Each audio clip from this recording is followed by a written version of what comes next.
Garcia Alarcón. Je suis chef d'orchestre, claveciniste, organiste. Je fais de la musique baroque, des créations d'opéra ou des concerts.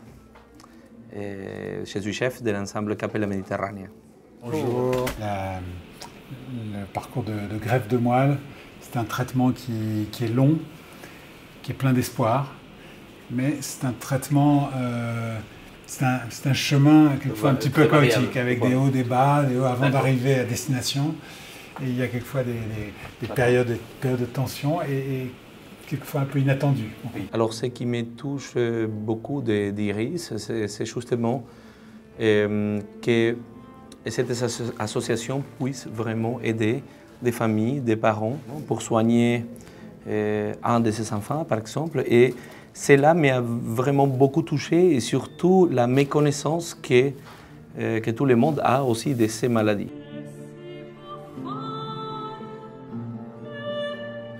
Devenir parent, c'est surtout un grand honneur et une responsabilité aussi. L'hospitalisation peut être assez longue. Et les tentatives de guérison d'un déficit immunitaire par greffe de moelle ou thérapie génique, ce qu'on va voir dans un instant, exigent une hospitalisation prolongée qui peut être de l'ordre de 3 mois. C'est-à-dire que les familles vivent ici 3 mois, quelquefois plus, quelquefois jusqu'à 6 mois, 9 mois. C'est rare, mais enfin le plus souvent c'est 3 mois. Donc ça veut dire 3 mois ici de vie avec toute nous. La famille se déplace. Oui. Ah, voilà, alors surtout quand les familles viennent de loin, viennent de province, puisqu'il n'y a qu'un centre de référence en France. Et c'est compliqué pour elles. Hein. C'est clair que ces familles se retrouvent en grande difficulté, avec l'inquiétude, bien sûr, l'inquiétude du traitement qui est un traitement difficile, mais aussi toute la difficulté à vivre loin de sa base.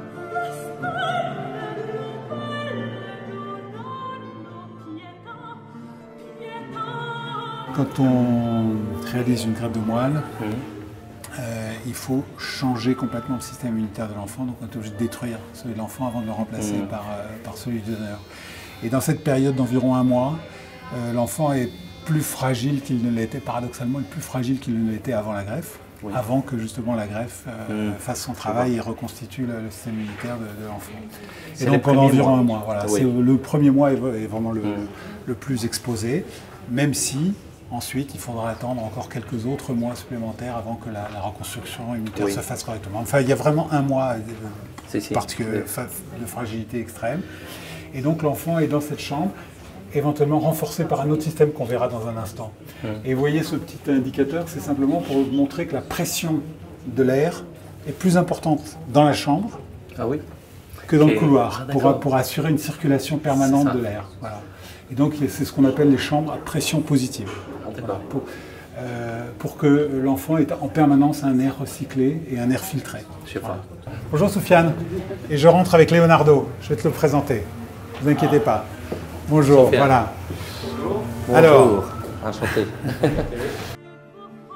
Ce qui est vraiment formidable, c'est de pouvoir aider à partir de l'art, à partir de notre métier, à prendre conscience de que ces familles ont besoin de l'aide et qu'on doit soutenir Iris pour qu'il puisse développer cette aide en toute tranquillité. Je ne connaissais pas du tout les déficits immunitaires primitifs avant de rencontrer l'association Iris. Pour moi, c'était quelque chose d'absolument nouveau. Et surtout, je suis quelqu'un qui est très loin de toute réalité de la maladie.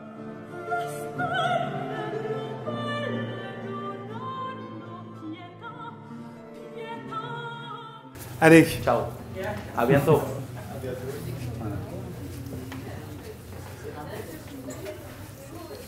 Voilà. Ça va très vite. Une fois que les globules arrivent, ce sont les siens. Les siens modifiés, mais ce sont les siens. Donc il peut très vite rentrer à la maison. Mais je l'ai vu très il est très solide. Très volontaire. C'est très volontaire. Oui, c'est ça. Tous ces services essayent de traiter les enfants avec beaucoup de lumière, même dans la manière d'imaginer comment les chambres sont colorées, de quelle manière on doit les traiter, les aborder. On m'a parlé toujours de lumière. Et c'est cela que j'ai ressenti aujourd'hui ici. Sinon que j'ai ressenti que l'espoir, la force du futur est absolument présente et elle est plus forte que tout. Pour cette thérapie génique, Oui. l'idée élégante, mais qui est encore expérimentale, c'est justement quand il n'y a pas de donneur, de prendre les propres cellules de l'enfant, oui, ce qu'il expliquait, de prendre ses propres cellules, de les corriger au laboratoire et de les réinjecter. Simplement, il faut quand même faire de la place. Mais ça, c'est quand il n'y a pas de voilà, quand il n'y a pas de donneur. Ouais. Peut-être un jour, ça remplacera. Ah oui. Mais pour l'instant, c'est l'espoir. L'espoir que c'est. Pour l'instant, c'est réservé aux enfants, aux adultes qui n'ont pas de donneur. D'accord. Mais il faut quand même faire de la place pour que ces cellules corrigées s'installent. Oui. Et donc, on lui administre une chimiothérapie. C'était son premier jour aujourd'hui. Ah oui. Qui va détruire ses propres cellules. C'est son premier jour. Oui. Son premier jour.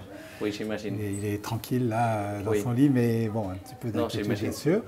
Et après cette chimiothérapie qui va durer 5 jours, enfin 4 jours exactement, on laisse reposer tranquillement 2-3 jours et puis on lui injecte l'indice à mois une fois qu'on aura détruit ses propres cellules souches. D'accord. Voilà. Et alors donc pendant cette période, il sera installé dans cette chambre à protection renforcée. Et c'est sûr que là, il sera un petit peu plus isolé. Bon, il aura Internet, on pourra rentrer, hein, c'est pas non plus une prison. Mais il y a un SAS, il y a des mesures un petit peu supplémentaires pour assurer sa protection. Et dès que les globules blancs arrivent, sont produits au bout de 15-20 jours, il peut sortir et retourner dans la chambre.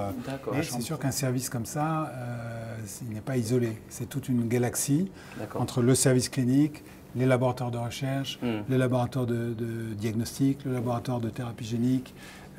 Donc c'est toute une galaxie qui travaille de façon très soudée. Vous participez vous-même des chirurgies Non, alors c'est pas en fait c'est pas vraiment de la chirurgie, hein, parce que prendre des cellules souches, c'est comme une prise de sang, on va dire. Prise de sang. Prise de sang dans la moelle, mais c'est une prise de sang.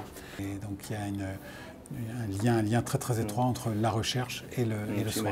Mais pour faire de la bonne recherche, il faut du soin de qualité. C'est ça. Ce qui inclut, quand on dit le soin, c'est bien sûr les médicaments, mais c'est aussi l'entourage psychologique, l'entourage social, l'information aux patients, l'organisation logistique de la famille. Je pars vraiment avec encore plus de force pour pouvoir aider Iris.